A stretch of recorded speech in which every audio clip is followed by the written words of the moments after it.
A mídia é clubista, G10? Essa é a minha pergunta. Porque a gente teve alguns casos que sempre rola da mídia do eixo, que dá muita atenção para os times do Rio e São Paulo, ignoram muito os times de BH, do Sul, do Nordeste, então nem se fala.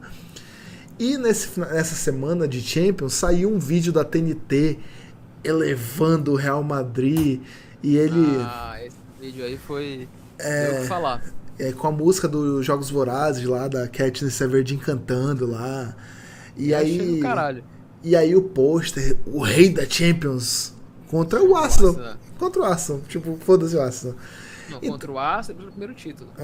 Mas enfim... A minha pergunta é, a mídia é de fato tendenciosa?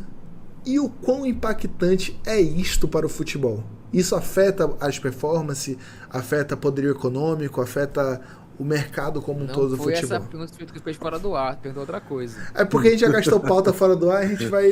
Perguntou assim, então o culpado é o G10. É certo a mídia fazer isso? Tem que fazer mesmo? Pode fazer? Justo. Essa foi a tua pergunta. Justo. É certo, então, G10, a mídia fazer isso? Ela, primeiro, ela faz... Relativo, né, ela faz. Primeira coisa. Ela faz. A mídia, ela vai sempre tender a dar mais, no mínimo, visibilidade para times que dão mais acesso, mais atrai mais olhares, né? Aqui no Brasil é muito com Flamengo e Corinthians, acontece bastante. Na Europa, o Real Madrid é um grande caso disso, né? Nos noticiários alemãos, o Bayern sempre vai ser o mais comentado. Na Inglaterra, sempre o Big Six. Não por acaso são as maiores torcidas, né? Na Inglaterra. Nem sei se são, mas acho que acabam sendo. Não sei o Chelsea. Talvez não na Inglaterra, mas mundialmente já se tornaram, com certeza, né? Então, eu acho que isso não tem como evitar. Isso é presente em qualquer tipo de veículo de mídia. Vocês discordam disso? Não. Inclusive, a gente pode falar da gente, né? Tipo assim, quando a gente começou, o nosso formato era bem diferente do que era hoje. E a gente escolhia 5 jogos para falar com mais afinco, né, G10? Isso. E esses 5 jogos, eles sempre eram dos times Big Six. Então, a gente acabava falando menos de Newcastle, falando menos de Brighton, falando menos de Aston Villa. Por exemplo, eu acho que nunca teve um programa que a gente não falou de Arsenal e Liverpool, por exemplo. Mas assim, nessa temporada é até justificável porque eles estão brigando pelo título. Mas a gente deixava de falar de times que brigavam pelo título. A gente pouquíssimas vezes falou do Nottingham Forest, por exemplo, quando era esse formato antigo. Pra falar do Manchester United, que estava sofrendo, do Chelsea, que estava mal, etc. Então assim, é um fato. A mídia... Mas assim, nós fazemos parte da mídia esportiva? Tu se considera parte da mídia esportiva? De certa forma, ou tu é sim, apenas um outsider?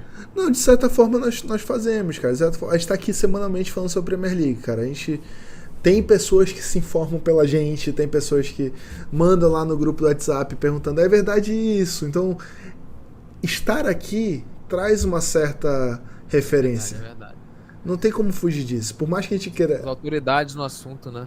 Aí eu já não sei tanto, que a gente fala de besteira, meu amigo. Cara, mas na internet não tem que falar coisa certa, tem que só falar a respeito. Tipo, só falar a respeito de qualquer coisa com consistência tem autoridade. Sim. É assim que funciona a internet. É verdade. Assim, eu não tenho um problema com a mídia ser focada nos principais times. Vocês explicaram os motivos, tem mais audiência, tem mais visibilidade. Querendo ou não, é um negócio, né? Tudo onde você tá expondo opiniões, gravando, fazendo programas televisionados. É um negócio, você tá ali para ganhar audiência, para vender propaganda e divulgar, né? Divulgação sempre é a essência do negócio. Então faz sentido você focar nos times que tem mais gente acompanhando, que geram mais interesse. Essa parte eu acho completamente natural. E eu acho que a grande mídia brasileira e no exterior também, pelo que eu vejo, sabe fazer isso de uma forma saudável. O que é uma forma saudável para mim? É você dar destaque a esses times, você falar mais sobre eles, mas sem escancarar uma preferência, uma torcida, algo que seja muito claramente detrimental ao lado oposto, porque no esporte, né, você sempre tem um adversário. O Real Madrid nunca vai jogar sozinho, o Liverpool nunca vai jogar sozinho, o Flamengo nunca vai jogar sozinho. Então, quando você fala do jogo do Flamengo contra o Mirassol, você não pode só passar o tempo inteiro falando do Flamengo e não mencionar nada sobre o Mirassol. E eu acho que a maior parte da mídia consegue fazer isso com maestria. Acho que até a gente aqui tenta sempre falar do outro lado, o time menor que tá jogando. Quando chega a esse nível da TNT, que é muito escancarado, que é uma coisa claramente só voltada para aquele time, eu não acho legal. Porque eu acho que aí você tem espaço, o G10 comentou isso antes do programa, para os influencers daquele time. Existe a Real Madrid TV, existe a Flamengo TV, existe o Gil lá, que todo pós-jogo vai falar sobre o jogo do Flamengo.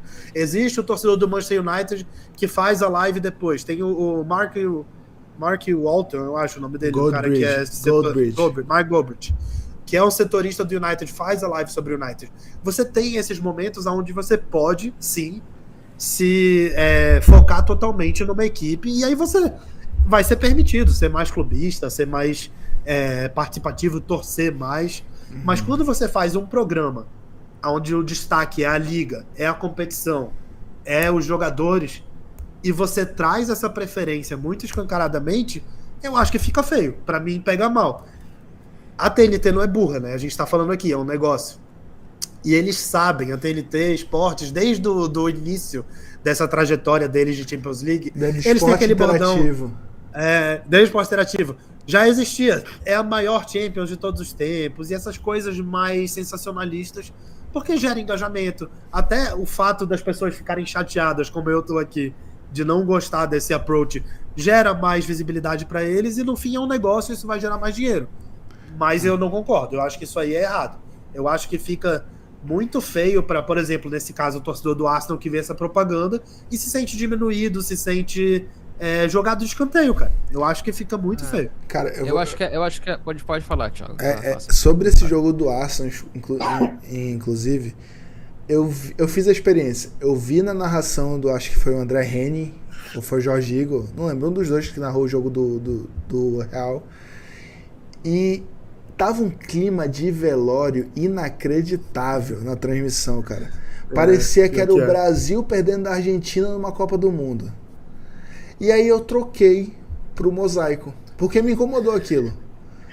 E eu troquei pro Mosaico e lá tava o Elano, o Ilcinho comendo amendoim numa boa e elogiando o Arsenal e falando bem do Arsenal. Então assim, claramente os narradores da TNT são instruídos a falar do Real Madrid de uma forma como se o Real Madrid fosse o time brasileiro, até por ter brasileiros. Tem o Vini Júnior, tem o Rodrigo, tem o Militão, etc. Tem alguns brasileiros no elenco. E assim como já fizeram com o PSG na época do Neymar, eles eram clubistas pro PSG também. É a forma com que eles escolheram divulgar o seu conteúdo. O Mauro César tá aí, inclusive o Bruninho tá falando, não fale mal de Mauro César Pereira, não. Por que o Mauro César tá aí?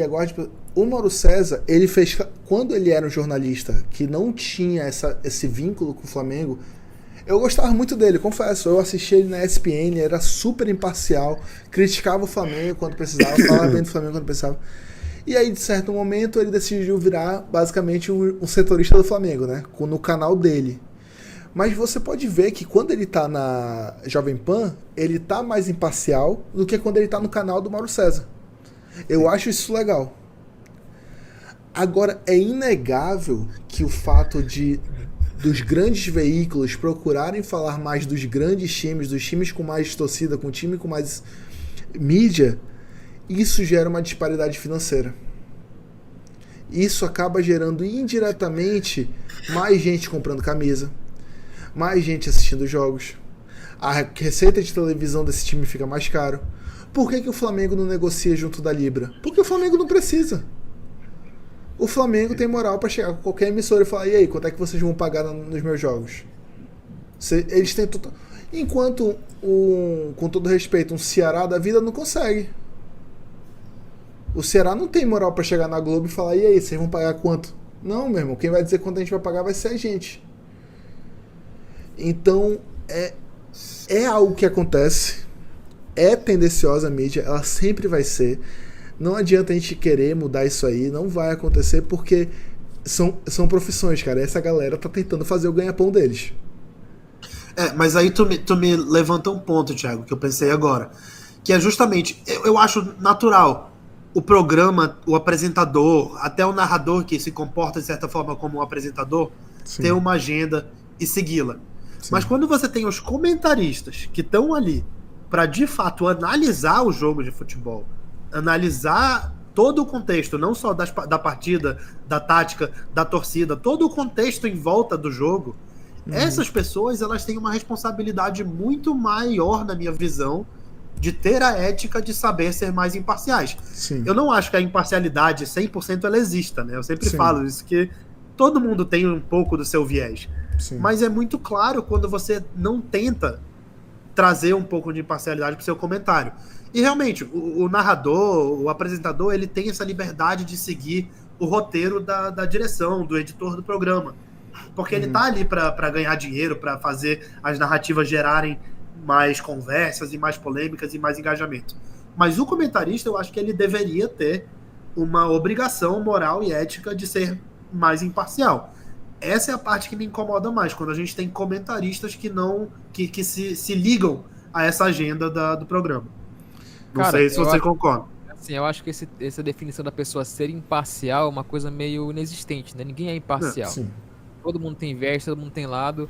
E aí essa busca por ser imparcial gera algumas situações bizarras, como o Maestro Júnior, que é um tenteio dele, flamenguista, que ele fala muito mal do Flamengo. Que é uma forma de tentar não ser parcial, ele acaba sendo parcial contra às vezes. Então, eu não acho que tem que ficar exigindo que ninguém seja imparcial, mas tem que ser ponderado. Eu acho que tem que ter ponderação das opiniões. E como eu falei até um pouco antes da live, estava conversando, o VSR falou um pouco sobre isso numa entrevista de podcast. O VSR que é da TNT, né? E que eu acho que eu acho ele bem mais imparcial do que a média da TNT. Sim, concordo. E ele falou que, dando dica para quem teria vontade de trabalhar com esporte, jornalismo esportivo, que pensasse a respeito disso, porque quando tu vira jornalista, tu tem que perder muito da tua paixão pelo teu time, porque tu precisa criticar, tu precisa fazer análise, como o Breno falou, é a tua profissão e tal. E que ele, que era um cara muito flamenguista, perdeu muito isso, assim, ele não se emociona tanto como no passado. Sim. Só que depois ele falou, se bem que hoje em dia, com essa moda dos influencers jornalistas, não tem tanto isso, né? Sim. E as pessoas na internet buscam conexão, elas querem se conectar. Eu quero que alguém que pense igual eu, que fale o que eu falo, que sinta o que eu sinto. E nesse cenário, esses influencers estão crescendo demais, cara. Cada time hoje em dia tem um influencer, ou vários influencers muito grandes no Twitter, no YouTube, no Instagram. Sim. Verdade. O próprio Casimiro, né, da Casa TV, chegou como influencer do Vasco. Por exemplo, ele hoje tem a Casa TV, mas ele comenta jogos do Vasco como torcedor. Claro que ele tenta ser imparcial, mas ele não esconde que ele tá torcendo pro Vasco durante o jogo. Inclusive, eu acho feio, eu não gosto de ver jogo do Vasco na Casa TV, porque pra mim é muito feio quando o Vasco erra um lance e mostra a câmera do Casé, o Casé tipo, porra, que merda. E tipo, porra... Mas tem uma galera que adora. Eu acho que a maioria adora, inclusive. E o torcedor do Vasco adora, essa é a parada, mas tipo, enfim. Mas tu não torce pro Vasco então, Thiago. Não, pô, tu entendeu, G10. Mas você é um cara você é da mídia esportiva, né? Mídia esportiva. Agora eu acho... Mas o que eu quero falar é o seguinte, pra concluir o raciocínio. Eu acho que esse crescimento dos influencers tem influenciado a mídia mais tradicional, né, digamos assim. Sim. Porque, como todo mundo que falou, isso é um negócio, os números são importantes, tem que dar audiência. A audiência é o principal medidor de sucesso de um programa, né? Ainda mais hoje, que todo mundo tá no YouTube, então tu consegue lá ver quantos views tem, todo mundo fica vendo a audiência, né? Uma coisa que parece, né, tipo assim, o Ibope. Sim. É a audiência, clara. E muitas vezes eu imagino, a percepção que eu tenho, que esses canais mais tradicionais falam, cara, a gente tem que fazer o que esses caras estão fazendo na internet, porque senão a gente vai ficar pra trás. E aí surgem algumas bizarrices, assim, que a gente fica um pouco chocado, né? Tipo, porra, como é que um canal que sempre teve uma postura tão séria tá tratando as coisas assim dessa forma hoje em dia? Sim. Eu acho que é muito uma influência na internet e eu não vejo como isso vai parar. É um bom ponto. Eu gostaria de trazer o chat pra discussão, porque o chat tá mandando umas mensagens bem interessantes. O chat tá cheio de denúncia, Thiago. Tá denunciando todo mundo aí. O Ditso falou, é o André Henning que narra os jogos do Real. E ele é torcedor desde a época do Papai Cris. Mas ele se empolga quando o Real vira um jogo do nada. Vira, Pacta, não sei o que e tal. Grandes narrações. Pô, pra quem gosta, mas pro outro time, o problema é quando o Real perde, que aí fica esse clima de velório que não ocorreu na semana passada. Acho que esse que é o problema. Acho que ele se empolga com o Real não é um problema. É legal, agora ele só se empolga com o Real é um problema. Agora, aí falou também do Mauro César, que continua criticando o Flamengo, tava até pedindo pro Flamengo mandar o Arrascaeta embora, etc. Mas eu acho... Não faça isso, acho que tá bem demais. E o Célio, que chegou no chat, chegou tarde, hein, Célio? Tava na aula, né? O Célio falou, teve aquele caso da Tati Mantovani, que tava noticiando o gol do Real e parecia que ela estava comemorando. Gerou uma dualidade das opiniões. E se isso era certo ou não. A TNT inteira parece ser bem Real Madrid, né? Ser bem. Em contraste, Thiago, a ESPN é muito boa com isso, né? Porque a gente tem o João Castelo Branco e o Senise, que são torcedores, né? O João do Arsenal e o Senise do Tottenham. Mas, cara, tipo assim, se você não tiver nenhuma informação sobre isso, é até difícil de perceber às vezes. Porque eles realmente fazem um trabalho muito profissional, jornalístico, né? E na cara, mas o João até, durante a transmissão, ele dá uma brincada e tal. Ele fala, mas quando na hora de falar, ele fala sério de todos os times. Essa é a diferença. Exatamente. Continuando aqui o chat, na própria ESPN, o Sérgio falou que teve o Mário Marra chorando com o título do Galo, mas ele não estava nem trabalhando, eu acho, durante o título, né? Ele tava na transmissão? Eu não me recordo dessa informação, mas o Mário Marra é torcedor do Liverpool, e ele ele é um bom exemplo, porque tu vê que ele tenta ao máximo ser imparcial, mas uma hora ou outra, né? Não tem como, pô. Uma hora a paixão aparece um pouco. Mas eu tenho a impressão que antigamente, ou era leseira minha, mas eu acho que antigamente era um pouco secreto, assim, pra quem esses caras torciam. Tinha matéria, saía na matéria da Placar, pra quem cada narrador torce, pra quem Galvão Bueno torce. O PVC é palmeirense, né? Mas assim, por muitas vezes ele não deixava ninguém saber e tal. O próprio Mauro flamenguista também não era uma coisa tão aberta. Demorou pra descobrir. Ele torcia pro Racing, né? Não, torcia pro Racing. Até parecia a tatuagem dele lá do Maracanã, né? Continuando aqui, na pauta de choros, o Bruno lembrou, o Jorge Igor chorou narrando o jogo do Neymar de volta no Santos, que rolou uma grande polêmica, pois ele era o narrador do jogo. Então, tem tido isso, né? Mas quando a gente trata de amor, eu acho que é até mais justificável, sabe? Paixão, etc. Eu acho tudo isso mais justificável. E só terminando o chat aqui, o Ditson falou, tem um Marcelo Beckler, que é Barça e odeia o Real. Teve até umas falas dele em relação ao Vini, que os caras tacaram um pau nele. Então, assim, quando a gente trata de paixão, eu até entendo, sabe? Tipo assim, pô, os caras cresceram torcendo pelo time, etc. Agora, o problema pra mim é quando se trata, tipo assim, de menosprezar, principalmente em programas jornalísticos, não se dá o trabalho nem de pesquisar sobre os times, a quantidade enorme de má informações que a mídia dá sobre Bahia, sobre Fortaleza. Cara, você vê um Globo Esporte São Paulo ou um Globo Esporte Rio de Janeiro, muitas vezes eles não sabem nem quem são os jogadores titulares desses times. E aí... E as boas transmissões, hoje em dia, Thiago, sempre tem um correspondente que conhece aquele time, né? Exatamente. Porque aí você tem alguém que pode dar essa informação, alguém que esteja preparado para isso. Então, só para tentar concatenar minha linha de raciocínio, assim, eu não acho que vai mudar isso. Eu não acho que a gente vai ter como tirar esse fator paixão das torcidas. Eu não acho que a gente vai ter como tirar esse fator dinheiro da mídia. Tipo assim, cara, esse time é o que dá mais view. Mas o Brenão gosta muito do Rafa Oliveira, por exemplo. É o narrador favorito dele. Cara, o Rafa Oliveira é comentarista favorito. O Rafa Oliveira narrava jogo de Série B no canal... Comentava jogo de Série B na DAZN. E ele sabia quem era o reserva do time do Operário, pô. É uma máquina. E falava, tipo assim, cara, esse camisa 20 do Operário que vai entrar, ele é muito bom na bola aérea, não sei o que, tipo, com muita mais propriedade. Então, o meu problema não é você torcer, você jornalista esportivo, não é você torcer, você se identificar, você querer. O problema é quando você deixa o outro de lado. Você pega... Concordo. Esse é o problema da mídia do eixo, tal da mídia do eixo. Deixa todos os outros times, cara, a quantidade de barbaridade que a gente teve que ouvir porque o Amazonas estava jogando a Série B e quando o Amazonas estava brigando ali por um G4, a galera falando, como assim esse time do Amazonas está brigando por um G4? Não sabia quem era o atacante, não sabia quem era o goleiro, não sabia quem eram os zagueiros. Então, tipo assim, você vai comentar mais Flamengo, você vai comentar mais Vasco, Corinthians, São Paulo, Palmeiras, Santos, Botafogo, Fluminense, etc. Mas não deixa de estudar, cara. Não fica falando do Vojvoda, só do Vojvoda, como se não tivesse jogadores já no Fortaleza jogando bem, como o Pikachu, o Daverson, jogadores, o próprio Moisés que saiu machucado, que há anos fazem boas temporadas. Tem muito mais coisa acontecendo. Não fica falando do Bahia só por causa do Rogério Ceni. Quem é que tá jogando o Bahia? Por que o Bahia tá jogando bem? Então o meu maior problema é quando você deixa de falar do outro, você deixa de até estudar o outro, como jornalista esportivo. Essa é a minha opinião, no caso. Perfeito, Thiago. Eu acho que é por aí mesmo. Porque aí você consegue conciliar as duas coisas, né? Você consegue fazer o que o G10 estava falando, de se tornar quase que um correspondente daquele seu time, onde as pessoas vão se identificar com você, mas sem criar essa ira, esse desrespeito com a outra equipe, né? Eu concordo, acho que foi perfeita a colocação. Entendi. Bom, eu tava até pensando aqui sobre meu próximo comentário e eu perdi o pensamento, cara. Eu fiquei pensando na tua opinião.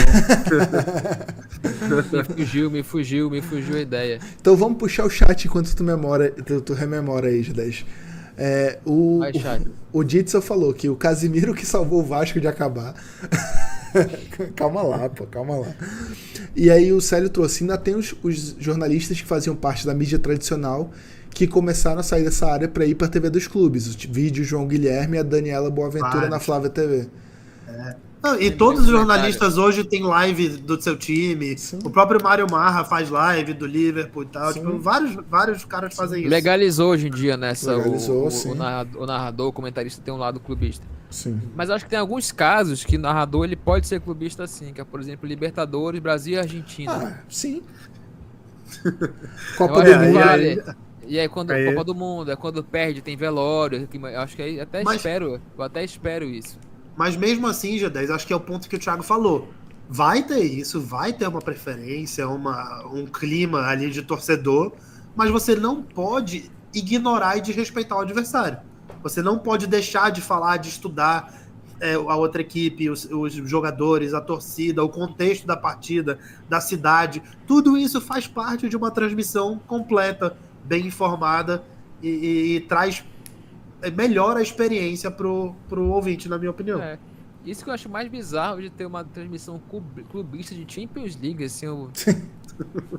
Não é nem algo relacionado à nossa cultura, né? Claro que a gente torce pros times e tal, mas o canal escolher um time assim fica uma coisa meio bizarra. Principalmente quando tem brasileiro dos dois lados, pô. Tipo assim, porra, beleza, tu dá um destaque pro Vini, dá um destaque... Mano... Não tem o Gabriel Magalhães mesmo machucado, poderia estar no pôster, cara. É o Gabriel Magalhães, é o brasileiro do Arsenal, pô. Tem o Martinelli. Tem o Martinelli que provavelmente vai jogar esse jogo. Então, tipo assim, pô, precisa fazer dessa forma escancarada. O Célio trouxe outro ponto. Quero muito ver como os comentários da ESPN vão se comportar nos jogos da Série B. Porque, querendo ou não, uma realidade bem diferente do que eles viviam ali nesse momento. Isso é um fato, cara. Eles estão se preparando, eles estão estudando, eu espero que sim. Eu até acho que na ESPN meu problema hoje é que são com as narrações. Mas os comentaristas até que eu gosto um pouco deles. E o Diego, que tem um canal, o canal Diego Nogueira, que ele vai nos Jogos do Amazonas, ele já foi no primeiro jogo que teve em Manaus da Série B. Toca da Onça, isso aí. Ele falou, a galera parece que esquece que do outro lado tem uma equipe que também trabalha, tem planos e projetos. Daí falam essas merdas todas, falando desses jornalistas que não estudam os outros times, né? Cara, é muita gente dedicada pra fazer um time de futebol acontecer, cara. E você menosprezar isso é muito chato. É muito chato, cara. Muito chato. Mas assim, cara, só pra concluir esse assunto, a mídia, ela é parcial em vários assuntos da nossa sociedade, né? Ela tem lado, ela manipula as coisas, desde que o Brasil é Brasil. Uhum. Por que no esporte isso é diferente? Logo no esporte. É porque o esporte, os outros assuntos, existem motivos para as pessoas estarem de um lado ou de outro.